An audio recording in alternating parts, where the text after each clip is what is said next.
జై హింద్ మిత్రులారా, నా పేరు మధు. ఈరోజు మనం ఒక చిన్న అంశాన్ని చర్చించుకుందాం. ఈరోజు భారతదేశం కావచ్చు, అమెరికా కావచ్చు, చైనా కావచ్చు, రష్యా కావచ్చు, ఉక్రెయిన్ కావచ్చు, ఇజ్రాయిల్, పాలస్తీనా, ఇరాన్ ఇలాంటి అనేక దేశాలు, బ్రెజిల్, కొరియా దేశాలు ఇవన్నీ కూడా అనేక సమస్యలను ఎదుర్కొంటున్నాయి. మనం ఈ ప్రపంచం, ఈ విశ్వవ్యాప్తంగా మనం ఒక లక్ష్యాన్ని పెట్టుకున్నారు, ఒక వ్యవస్థను ఏర్పాటు చేసుకున్నారు. దాని పేరే ఐక్యరాజ్య సమితి. యునైటెడ్ నేషన్స్లో ఈ ఐక్యరాజ్య సమితి యొక్క లక్ష్యాలేంటి, దాని యొక్క ఉద్దేశాలేంటి, ఒక 5 ఉద్దేశాలు ప్రధానంగా ఐక్యరాజ్య సమితి అనేది చెప్పింది. ఆ 5 అంశాల పట్ల నేడు పెద్దన్న పాత్ర పోషిస్తున్న అమెరికానే బయటికి వెళ్ళిపోయి ప్రపంచం మీద పెత్తనం చేయాలన్నటువంటి ఆకాంక్షతోటే, స్వార్థంతోటే ఇవాళ ప్రపంచ దేశాలన్నిటిని కూడా ఒకవైపు ఏడిపిస్తూ ఉంది.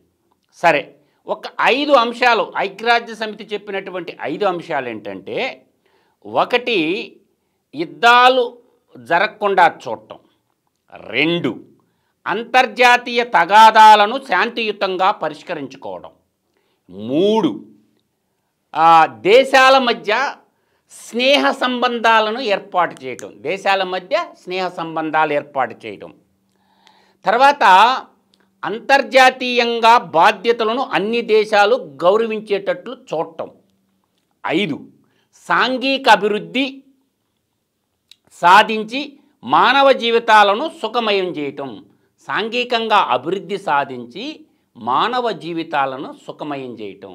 కానీ అమెరికా వాడు సుఖం చూసుకుంటున్నా కానీ ప్రపంచ దేశాలన్నిటి మధ్య గొడవ పెట్టేసి ఈరోజు సుంకాలు అంటాడు, టారిఫ్లు అంటాడు, ఏయో రకరకాల వేషాలన్నీ వేస్తున్నాడు.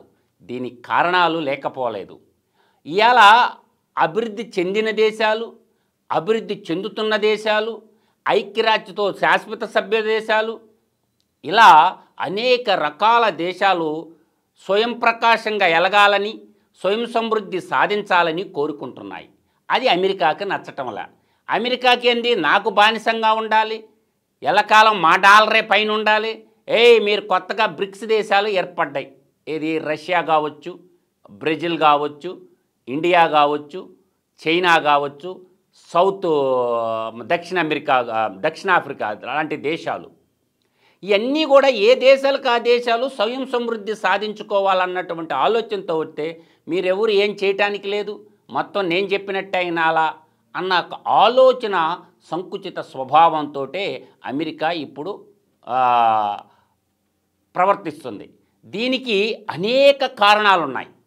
వాటిల్లో మనం ప్రధానంగా చర్చించుకోవాల్సినటువంటి అంశం ఏంటంటే, ఒక 9 సంస్థల గురించి ప్రధానంగా మన అందరికీ తెలుసు. మొట్టమొదటి ఐక్యరాజ్య సమితి, 2ది వరల్డ్ బ్యాంకు, 3వది మనకి వరల్డ్ ట్రేడ్ ఆర్గనైజేషన్ అంటే ప్రపంచ వాణిజ్య సంస్థ, 3వది IMF అంటే అంతర్జాతీయ ద్రవ్యనిధి, మానిటరింగ్ ఫండ్ అన్నమాట.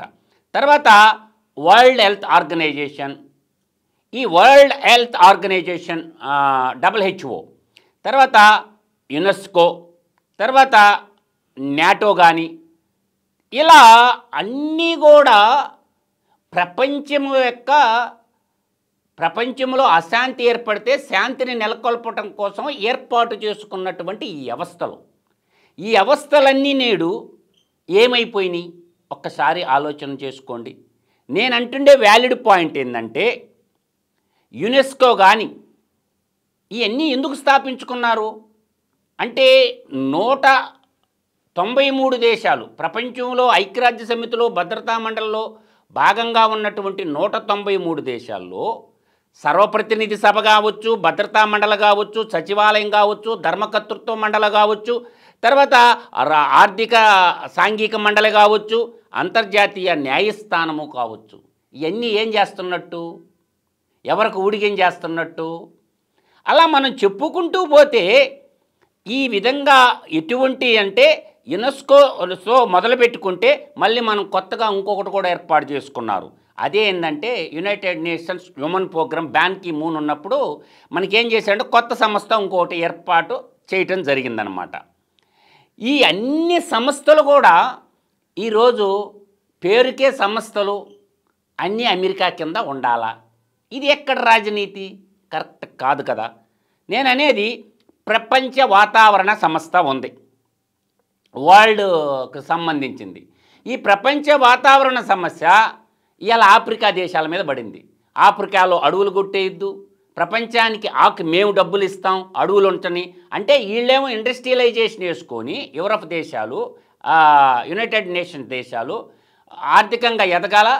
ఆఫ్రికా ఖండంలో ఉండే 54 దేశం ఎప్పుడు పేదరికంలో ఉండాలా, ఒకరి కింద బానిసలుగా ఉండాలని కోరుకుంటే ఆఫ్రికా మొత్తం తిరుగుబాటు చేసి వీఆర్ యునైటెడ్ ఆఫ్రికా అని తయారు చేసుకొని వాళ్ళు ఇప్పుడిప్పుడు ఇండస్ట్రియలైజేషన్ కానీ టెక్నాలజీ పరంగా డెవలప్ చేసుకుంటా ఉన్నారు. వాళ్ళ మీద కూడా శాంక్షన్స్ విధిస్తున్నారు, వాళ్ళ మీద కూడా తీవ్రవాదుల్ని అటాక్ చేపిస్తున్నారు. మచ్చుకి బుర్కినా ఈ బుర్కినా ఫాసోకి సంబంధించి అతన్ని మీద 34 ఏళ్ల వయసులో ఈ బుర్కినా ఫాసో అనేటటువంటి దేశానికి ఇబ్రహీం తారో గారు అధ్యక్షుడైతే 19 సార్లు చంపాలని చూశారు యూరప్ దేశాలు, ఐరోపా దేశాలు. ఎందుకు అంటే ఆర్థికంగా ఎదగటానికి లేదు. ఈ బుర్కినా ఫాసో అనేది ల్యాండ్ లాక్డ్ స్టేటు, ఎక్కడ దేశం ఆఫ్రికాలో బాగా డెవలప్ అవుతుంది. ఒక 34 ఏళ్ల యువకుడు పుతిన్తో చేతి కలిపి ఆ దేశాన్ని డెవలప్ చేసుకుంటుంటే వాళ్ళు కన్నుగట్టి ఏమైనా దేశ అధ్యక్షుని చంపేయాల. మనం చూస్తున్నాం ఏది ఈరోజు ఇజ్రాయిల్ గాజా మీద దాడులు చేసి ఎంతమంది పిల్లలను చంపేసిందో మనకు తెలుసు. కొన్ని వందల మంది పిల్లలు శరణార్థులుగా మారిపోయి అనాథలు అయిపోయిండు. ఇప్పుడు ప్రపంచ బాలల హక్కులు ఏమైపోతుంది? ఈ ప్రపంచ బాలల హక్కులకు సంబంధించినటువంటి హక్కులన్నీ అరించివేయబడుతున్నాయి కదా. అందువల్ల ఇవాళ యుక్రెయిన్ మీద రష్యా వారు చేస్తుంటే ఆ యుక్రెయిన్ మీద కోపంతో భారతదేశం మీద శాంక్షన్స్, చదువుకునే పిల్లల మీద, H1B వీసాల మీద రకరకాలైనటువంటి ఆంక్షలు విధిస్తున్నాడు. మనం ఎక్స్పోర్ట్ చేసే ఉత్పత్తుల మీద మొదట 25% అన్నాడు, మళ్ళీ ఇప్పుడు 50% అంటున్నాడు, మళ్ళీ ఏమంటున్నాడు 100% శాంక్షన్లు విధిస్తాము అని అంటున్నాడు. అందువల్ల ఈ యొక్క నియంతృత్వంలోకి ప్రపంచాన్ని అమెరికా తీసుకొని పోతుందంత అనటంలో సందేహమే లేదు. అందువల్ల ఆలోచన చేసుకోండి అందరూ కూడా. ప్రపంచమంతా కూడా ఇప్పుడు ఏ దేశానికి ఆ దేశము ఐక్యరాజ్య సమితిని కూడా పేరుకే తప్ప ఎవడు గుర్తించడం లేదు, ఎవరి పని వాళ్ళు చేసుకుంటున్నారు. ఏ దేశం ఆ దేశం స్వయం సమృద్ధి సాధించాలని అనుకుంటుంది. ఈరోజు అమెరికాలో వ్యవసాయం సంక్షోభంలో ఉంది. 2 ఉత్పత్తులు మీకు చెప్తాను. ఒకటి, ఈ 2 ఉత్పత్తులు ఏం చేస్తున్నాడు, అవి చైనా కొనటంలా. చైనా ఏం చేస్తుంది ఇప్పుడు ఆ 2 ఉత్పత్తుల్ని, సోయాబీన్స్ ఒకటి, 2 కాను. ఈ 2 ఉత్పత్తులు చైనా కొనటంలా. చైనా కొనకపోయి వాళ్ళు ఏం చేస్తారు, బ్రెజిల్ నుంచి దిగుమతి చేసుకుంటారు. అవి కుప్పలు తెప్పలుగా గుట్టలు పడిపోయినాయి అమెరికాలో. ఇప్పుడు భారతదేశం మీద ఒత్తిడి చేస్తున్నాడు, ఈ 2 మీరు ఇంపోర్ట్ చేసుకోండి. అసలు కథ అది. కానీ చైనా వాడు ఎందుకు ఆ 2 ఉత్పత్తులు సోయాబీన్ ఒకటి ఈ ఒక కాన్ ఎందుకు కొనలేదు తెలుసా మీకు? నేను చెప్తాను వినండి. ఈ సోయాబీన్కి సంబంధించినటువంటి వాటిని అమెరికా నుంచి చైనా ఇంపోర్ట్ చేసుకొని ఈ యొక్క అయితే ఈ తెల్ల జాతీయ కంట్రీలు ఏవైతే ఉంటాయో వాళ్ళు పంది మాంసం బాగా తింటారు. వాళ్ళు సీమ పంది మాంసం, మీకు అచ్చ తెలుగులో చెప్తున్నా నేను, సీమ పంది మాంసం. అందువల్ల ఒక ప్రాజెక్టు తయారు చేశాడు చైనాలో. ఈ సోయాబీన్ చిక్కుళ్ళన్నీ విత్తనాలు ఎత్తుకొని పోయి చైనాలో సీమ పందులను పెంచి దాని మాంసాన్ని కట్ చేసి మళ్ళీ యూరప్ దేశాలకి ఎక్స్పోర్ట్ చేయటం మంచి టెక్నిక్ పట్టుకున్నాడు అనమాట. ఇప్పుడు వాడు కొనటం మానేసి బ్రెజిల్ నుంచి కొంటున్నాడు. ఇప్పుడు భారతదేశాన్ని కొనమంటాడు. అవన్నీ అక్కడ వ్యవసాయం సంక్షోభంలో పడిపోయింది అమెరికాలో. మన భారతదేశమే వ్యవసాయ ఆధారిత దేశం. మన కాడ ఉత్పత్తులు ఆ ఉత్పత్తులు కానీ ఇండియాకి వచ్చినాయి అంటే ఇండియా బలైపోద్ది కదా. ఆలోచన అంటే ప్రపంచం అంతా ఒకవైపు చూస్తుంటే అమెరికాలో తెలియకుండా సంక్షోభం ఏర్పడుతుంది. ఇవాళ ప్రపంచ దేశాల్లో ఏ వ్యాపారం చేయాలన్నా ఏం చేయాలా? అత్యధిక జనాభా ఉండాలి. ఇవాళ క్లాత్ ఎవరు కొంటారు ఎక్కువగా? చెప్పులు ఎవరు కొంటారు? మెడిసిన్స్ ఎవరు కొంటారు? ఏమైనా వెహికల్స్ ఎవరు కొంటారు? అత్యధికంగా జనాభా ఉంటే ఆ దేశంలో యూటిలైజేషన్ ఎక్కువగా ఉంటుంది. ఈ సింపుల్ సూత్రం. భారతదేశంలో ఈరోజు దాదాపుగా 145 కోట్ల మంది జనాభా ఉన్నమాట వాస్తవం. అదేవిధంగా చైనాలో కూడా అత్యధిక జనాభా ఉన్నమాట వాస్తవం. ఈ రెండు దేశాల్లో ఉన్నటువంటి జనాభా సరాసరి చూసుకున్నా కూడా దాదాపుగా మనకి 290 కోట్ల జనాభా ఉన్నారు ఈ రెండు దేశ ప్రపంచ జనాభాలో. ప్రపంచ జనాభాలో ఈ రెండు దేశాల యొక్క రేషియో ఎంత? అందువల్ల ఆహార ఉత్పత్తులకు సంబంధించిన కానీ వెహికల్స్కి సంబంధించి కానీ ఎక్కడ యూటిలైజేషన్ ఎక్కడ ఉంటుంది? 2 వీలర్ కానీ 3 వీలర్ కానీ 4 వీలర్స్ కానీ పబ్లిక్ ట్రాన్స్పోర్ట్ సిస్టమ్ కానీ ఇదంతా ఎక్కువగా అవసరమయ్యేది చైనా అండ్ ఇండియాలో ఎక్కువ కన్జంప్షన్ ఉంటుంది. ఇవాళ ప్రపంచంలో జపాన్ తయారు చేసే క్వాలిటీ ప్రొడక్టు మన దేశాల్లో మనం ప్రతి ఇంట్లో చూస్తుంటాం. అందువల్ల ఈరోజు అమెరికా వాళ్ళు ఏంది యుద్ధ సామాగ్రి అమ్ముకొని బతుకుతారు. ఇవాళ భారతదేశం కూడా ఒకప్పుడు దిగుమతి చేసుకుంటున్నది ఏది? యుద్ధాలకు సంబంధించినటువంటి మిసైల్స్ కానీ కొన్ని ఎక్కువ మెట్టుకొని ఈరోజు ఎక్స్పోర్ట్ చేసే స్థాయికి భారతదేశం ఎదుగుతూ ఉంది. దీన్ని జీర్ణించుకోలేనటువంటి అమెరికా ఈరోజు అన్ని రకాల శాంక్షన్స్ విధిస్తుంది. కాబట్టి భారతదేశం లొంగటం లేదు, దేనికి భయపడటం లేదు. కొంతమంది సూడో మేధావులు 1 కోటి మంది ఉంటారు. ఎంతమంది ఉంటారు అమెరికాలో? 145 కోట్ల మంది భారతదేశంలో బతుకుతారు. ఆ కోటి మంది కోసమా 145 కోట్ల మంది కోసమా? కాబట్టి అమెరికా ఉడతూపులకి ఎవరు భయపడరు. నేనంటుండే వ్యాలిడ్ పాయింట్ ఏంటంటే 17 సంస్థలు అమెరికా గుప్పిట్లో ఉన్నాయి. ఈ 17 సంస్థల్లో యునెస్కో తీసుకున్నా, మనకి యూనిసెఫ్ తీసుకున్నా, తర్వాత యుఎన్డిపి అంటే ఏంది? ఐక్యరాజ్య సమితి అభివృద్ధి కార్యక్రమం. తర్వాత మనకి ఐక్యరాజ్య సమితి పర్యావరణానికి సంబంధించి ఆహార వ్యవసాయ సంస్థ అంటే ఫారెన్ అగ్రికల్చర్ ఆర్గనైజేషన్. ఇక్కడ మనకి వరల్డ్ అగ్రికల్చర్ ఆర్గనైజేషన్ తీసుకున్న, తర్వాత ILO తీసుకున్న, అంతర్జాతీయ కార్మిక సంస్థ తీసుకున్న, తర్వాత మనకి UNIDO ఉంటుంది, ఐక్యరాజ్య సమితి పారిశ్రామిక అభివృద్ధి సంస్థ తీసుకున్న, United Nation industrial development organisation తీసుకున్న, తర్వాత ఐక్యరాజ్య సమితి శరణార్థుల కమిషన్ తీసుకున్న, తర్వాత విశ్వతపాలా సంఘం. ఈ విశ్వతపాలా సంఘం అంటే మనకి పోస్ట్ ఆఫీస్కి సంబంధించినటువంటి, ప్రపంచ వాతావరణ సంస్థ తీసుకున్న, అంతర్జాతీయ అణుశక్తి సంస్థ తీసుకున్న, ఐక్యరాజ్య సమితి వాణిజ్యాభివృద్ధి సంస్థ తీసుకున్న, అంతర్జాతీయ టెలిగ్రాఫీ చట్టం ఉంటుంది, మీకు బాగా ఐడియా ఉంటుంది అన్నమాట. ఇది ఐక్యరాజ్య సమితికి అనుబంధంగా పనిచేస్తుంటుంది 1947 నుంచి. యాక్చువల్గా ఈ సంస్థ ఏంటంటే ఈ టెలిగ్రాఫ్ చట్టానికి సంబంధించినటువంటి 1865లో ఇంటర్నేషనల్ టెలిగ్రాఫ్ యూనియన్ స్టార్ట్ అయినా ఇది 1947 నుంచి ఐక్యరాజ్య సమితి అనుబంధంగా పనిచేస్తూ ఉంటుంది. తర్వాత మనకు తీసుకుంటే అంతర్జాతీయ పునర్వ్యవస్థీకరణ అభివృద్ధి బ్యాంక్ అంటే IBRD. ఈ IBRDనే వరల్డ్ బ్యాంక్ అంటున్నారు. ఈ వరల్డ్ బ్యాంక్ ఏంది? ప్రపంచానికన్నటికి ఒకే నీతి ఉండాలి. కానీ అభివృద్ధి చెందిన దేశాలకు ఒకటి, అభివృద్ధి చెందుతూ ఉన్న దేశాలకు ఒకటి, పేదరికంలో చేస్తున్నటువంటి దానికి ఒకటి, ఇలా ఉండకూడదన్నమాట. తర్వాత మనం తీసుకుంటే అంతర్జాతీయ ద్రవ్యనిధి సంస్థ ఇంటర్నేషనల్ మానిటరింగ్ ఫండ్.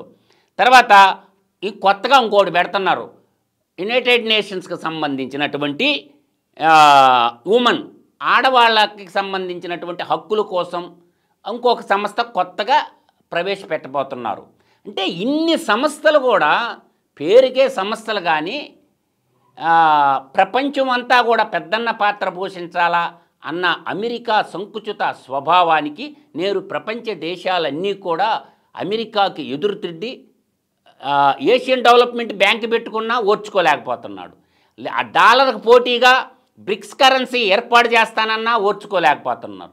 కాబట్టి రష్యా, భారత్, చైనా, నేను మళ్ళీ కూడా చెప్తున్నా, రష్యా, భారత్, చైనా ఈ మూడు దేశాలు కానీ యునైటెడ్గా ఉంటే ప్రపంచంలో ఏ దేశము ఏమీ చేయలేదు. టెక్నాలజీ పరంగా తీసుకున్నా, సైనిక పరంగా తీసుకున్నా, అన్ని రంగాల్లో రష్యా, భారత్, చైనా మూడు కలిసి ముందుకు అడుగులేయాల. ఈ మధ్య కొత్తగా ఇంకోటి వస్తుంది, నాటో దళాల్లాగా ఇస్లామిక్ నాటో స్థాపించాలని మతోన్మాదుల దేశాలు కొన్ని ప్రణాళికలు రచిస్తున్నాయి. ఇస్లామిక్ నాటో దళాలు ఏర్పాటు చేసుకొని యుద్ధం చేయాలా. ఈ ప్రపంచంలో యుద్ధ పిపాపులు ఎవరంటే క్రిస్టియన్లు, ముస్లిమ్స్. ఈ రెండు వర్గాలు నిత్యం రక్తం చూడండి ఉండలేవు. ఇవాళ మనం కారణం చెప్తున్నాను, వ్యతిరేకమని కాదు, కానీ ఇజ్రాయిలు, పాలస్తీనా మనం చూస్తూనే ఉన్నాం. ఉక్రెయిన్, రష్యా యుద్ధం చూస్తున్నాం. ఇజ్రాయిల్, ఇరాన్ యుద్ధం చూసాం. కాబట్టి వీటన్నిటికీ కారణం, కర్త, కర్మ, క్రియ ఎవరంటే అమెరికా. అమెరికా వెనక నుండి ఆయుధాలు ఇచ్చి చిన్న చిన్న దేశాల మధ్య తగాదా పెట్టి ప్రపంచాన్ని నాశనం చేయాలని చూస్తుంది. భారతదేశం చుట్టుముట్టు ఉన్నటువంటి అన్ని దేశాలని, భారతదేశాన్ని నాశనం చేయాలన్నటువంటి ఉద్దేశంతో బంగ్లాదేశ్కి అమెరికానే సాయం చేసింది. నేపాల్లో గొడవలకి అమెరికానే పెట్టింది టెండరు. మైమ్నార్ గొడవలకి అమెరికానే. పాకిస్తాను మన దేశం మీద యుద్ధం చేయడానికి కారణం అమెరికానే.